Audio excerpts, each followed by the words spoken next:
Con su venia, señor presidente. Adelante, diputada. Honorable Asamblea, muy buenas tardes. Traigo a este pleno una iniciativa que considero puede contribuir en gran medida a evitar problemas que ya han existido, pero que sabemos que si no tomamos en cuenta hoy la nueva era que estamos viviendo las mujeres, vamos a continuar con esta situación. Sobre todo en nuestras comunidades donde nos estamos rigiendo por el sistema de usos y costumbres, que en su mayoría mi estado natal, Oaxaca, tiene más de 460 municipios, más de 570, son 570 municipios, pero en su mayoría más de 460 se están rigiendo por el sistema de partidos de usos y costumbres. Agrupar en un solo documento los principios, valores, derechos y obligaciones que representan la fuente del sistema federal de una nación y la base de la organización política del Estado mexicano no puede ser soslayada por quienes somos parte integrante y fundamental de la misma, es decir, su gobierno y su población. Una población que bien puede ser mujer u hombre, niño o anciano, joven o adulto, profesionista o empírico, mujer, hombre, artista o poeta, indígena o no indígena, pobre o rico. Al final, el objetivo debe ser el mismo: aprender a respetar los dogmas y la organización de nuestro país, concretando en la práctica lo que se establece en los ordenamientos jurídicos. Tal es el caso del respeto a todos y cada uno de los derechos contemplados en nuestra Constitución.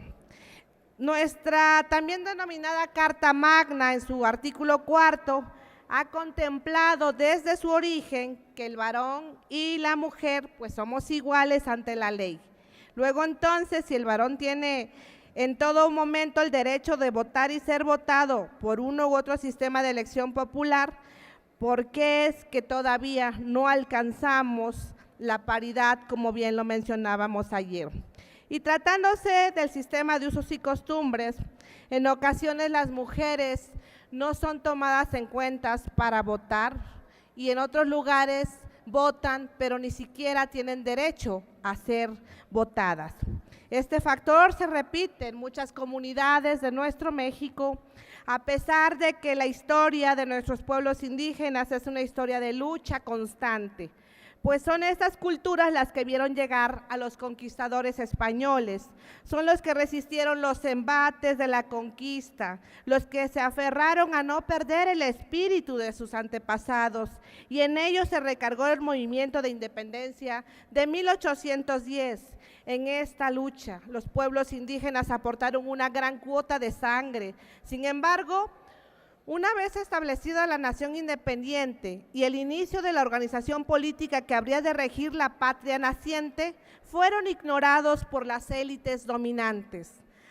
La igualdad de todos los habitantes de la Nueva España, sin distinción de europeos, africanos o indios, que establecía el Plan de Iguala, era solo discurso, pues para nada eran iguales. ¿Y cómo? Si no tenían las mismas condiciones lingüísticas, sociales, económicas y culturales para hacerlo.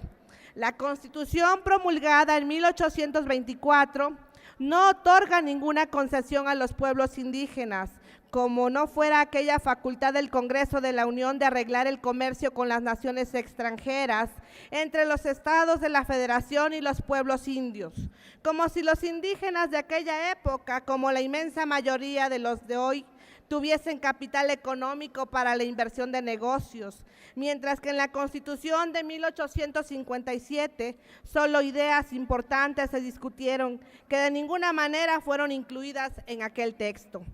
Es la Revolución de 1910 una época decisiva en la vida de nuestro país. enmarcada por la gran participación de hombres y mujeres indígenas. Y nuevamente estos grupos son quienes sacrifican caudales de sangre al movimiento que dio origen a la Constitución de 1917. Las propuestas políticas fueron tentadoras, pero al final no correspondieron a las expectativas de los pueblos indígenas. Pues si bien es cierto que se estableció en el artículo 27 la prioridad de la tierra, también lo es que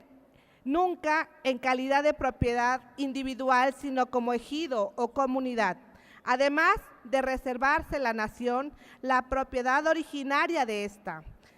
justificando así una vez más la usurpación del feudo de los indígenas. De ahí que aun cuando se pretenda calificar a la Constitución de 1917 como una constitución de avanzada en materia de derecho social, siguió ignorando a los pueblos y comunidades indígenas. En 1992 hubo un intento del Congreso por reconocer a los pueblos indígenas. Sin embargo, solo se trataba de una declaración de la pluriculturalidad de la nación mexicana. Fue necesario entonces un movimiento armado de los indígenas chiapanecos agrupados en el Ejército Zapatista y de Liberación Nacional y la firma de los acuerdos de San Andrés Larraíza o acuerdos sobre derechos y cultura indígena para que el gobierno accediera a insertar en el texto constitucional el reconocimiento por primera vez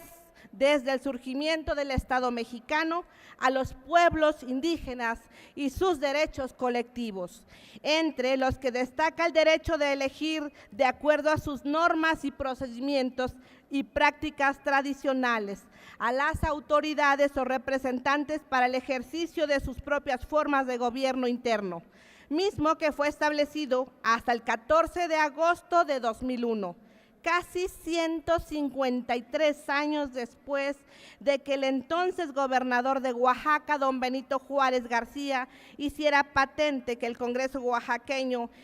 hiciera el reconocimiento de que desde antes del establecimiento del sistema federal, los pueblos del Estado han tenido la costumbre democrática de elegir por sí mismos a sus funcionarios, que con el nombre de alcaldes y regidores cuidaban de la policía, de la conservación de la paz y de la administración de los fondos comunales.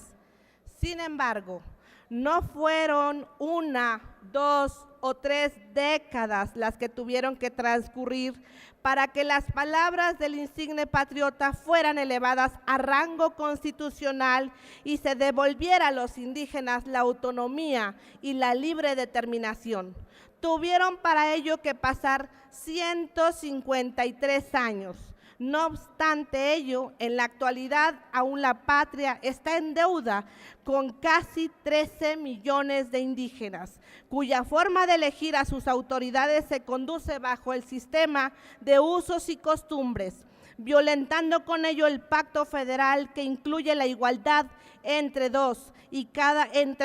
y cada uno de los individuos de esta nación. Y que si bien es cierto que la patria debe reivindicarse con los pueblos originarios, ello no implica que no pueda conducirlos a un esquema de igualdad y paridad en la elección de sus gobiernos internos, puesto que resulta innegable que dentro de las prácticas ancestrales, lamentablemente, aún se observan conductas discriminatorias por cuestiones de género, edad, discapacidades, salud, religión, estado civil y diversidad sexual. El artículo 1 de la Convención sobre la eliminación de todas las formas de discriminación contra la mujer establece: a los efectos de la presente convención, la expresión discriminación contra la mujer denotará toda distinción, exclusión o restricción basada en el sexo que tenga por objeto o por resultado menoscabar o anular el reconocimiento, goce o ejercicio por la mujer, independientemente de su estado civil, sobre la base de la igualdad del hombre y la mujer, de los derechos humanos y las libertades fundamentales en las esferas política, económica, social, cultural, civil o en cualquier otra esfera. Ahora bien, establece en su artículo 2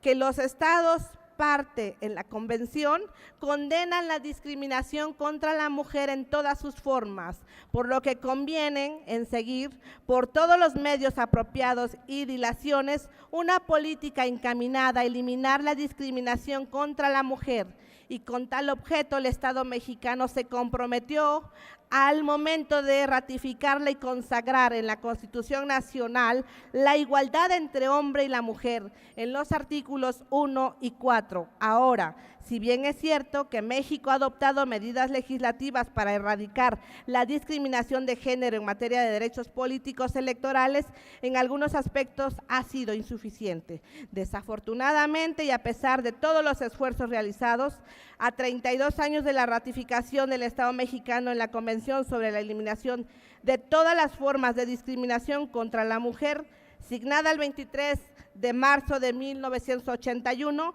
no han cambiado en nada la vida política de muchas mujeres en las comunidades indígenas. Recordemos que en nuestro país son vigentes dos métodos para la elección de sus autoridades. El primero por partidos políticos, el segundo por el sistema de usos y costumbres. Es por esto, presidente, que hoy presento ante este pleno la iniciativa para que podamos reformar la fracción tercera del apartado A del artículo 2 de la Constitución Política de los Estados Unidos Mexicanos, para que podamos incluir, textualmente me permiten leerlo, incluyendo obligatoriamente la participación de las ciudadanas y ciudadanos que en pleno uso de sus derechos políticos electorales decidan ejercerlos, buscando un esquema de paridad e incentivando dicha participación desde el inicio de los procedimientos de elección, de renovación de autoridades, hasta la ocupación y ejercicio del cargo en un marco que respete al Pacto Federal. Es por ello que pido el apoyo de las diputadas, el apoyo de los diputados, para que finalmente hagamos valer los derechos de las mujeres que hoy están siendo limitadas en sus comunidades a participar, a dirigir y a tomar decisiones por un mejor rumbo. Muchas gracias por su paciencia, muchas gracias, señor presidente. Gracias, diputada.